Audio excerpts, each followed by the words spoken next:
राधे राधे, प्रणाम। हम पूनम अपने यूट्यूब चैनल पूनम सरिता संगीत में आप सबको तहे दिल से स्वागत करते ही आज बहुत सुंदर सोहर गीत लेके आई। आज लल्लक हमरे छठिया है तो काजर लगावे बुआ और मौसी और उनके परिवार में सब उनका चाचा सब पहुँचा हैं। तो आप सब सुने लल्लक मम्मी से सब का कहत हैं, ये गाना के माध्यम से सुनत जाएं और एंजॉय करें। और लल्लक हमरे खूब सारा प्यार और आशीर्वाद बनाए रखें आप सब। ससुरे से आवेली ननदिया त हंसी बात पूछेली हो, ए भाभी के कर सूरतिया लो भाई लू हो, रिलवा बड़ा सुंदर हो। ए भाभी के कर सूरतिया लो भाई लू हो, रिलवा बड़ा सुंदर हो।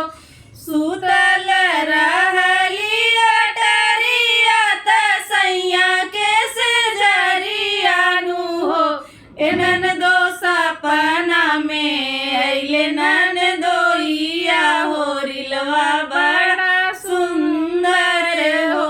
ए ननदो सपना में अइले ननदोइया हो, रिलवा बड़ा सुंदर हो। नैहरे से आवेली बहिनिया त हंसी बात पूछेली हो, ए दीदी के कर पड़ल पर छाइया हो, रिलवा बड़ा सुंदर हो।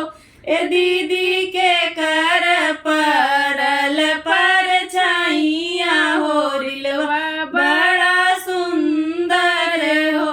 सुतल रहली अटरिया त सैया के से जरियानु हो, ये बहिनी सपना में अइले बहनोइया हो, रिलवा बड़ा सुंदर हो। ये बहिनी सपना में अइले बहनोइया हो, रिलवा बड़ा सुंदर हो।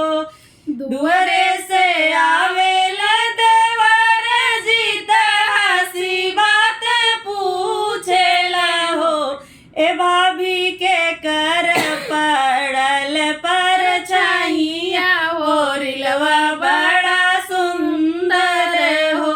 ए भाभी के कर पड़ल पर छाइया हो, रिलवा बड़ा सुंदर हो।